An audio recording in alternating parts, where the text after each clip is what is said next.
বাংলাদেশের আইন শৃঙ্খলা নিয়ন্ত্রণ ও সন্ত্রাস দমনে র্যাবের অনেক অবদান আছে উল্লেখ করে প্রধানমন্ত্রীর তথ্য সম্প্রচার বিষয়ক উপদেষ্টা ডক্টর জাহিদুর রহমান বলেছেন, দেশে একটি এলিট ফোর্সের প্রয়োজন আছে। আজ তথ্য অধিদপ্তরের সম্মেলন কক্ষে সাপ্তাহিক সংবাদ সম্মেলনে তিনি একথা বলেন। র্যাব আইনে পরিবর্তন আনা হচ্ছে এবং নামও পরিবর্তন করা হবে বলে উল্লেখ করেন তিনি।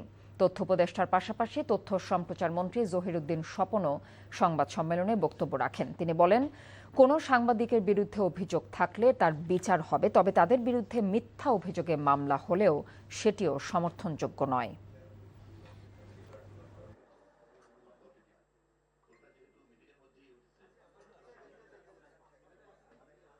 একটা রাষ্ট্রে একটা এলিট ফোর্স থাকা দরকার আছে, কারণ র্যাবের সমালোচনা যদি সরিয়ে রাখি আমরা দেখব র্যাব অত্যন্ত কেপেবল ভাবে নানা ধরনের সন্ত্রাস তারা মোকাবেলা করতে পেরেছে, অপরাধ মোকাবেলা করতে পেরেছে, যেটা আমাদের কনভেনশনাল পুলিশ বাহিনী পেরে ওঠে। পূর্ণাঙ্গ আইন হচ্ছে যে আইনের মধ্যে র্যাবের সবকিছু অনেক বেশি ওয়েল ডিফাইন্ড থাকবে।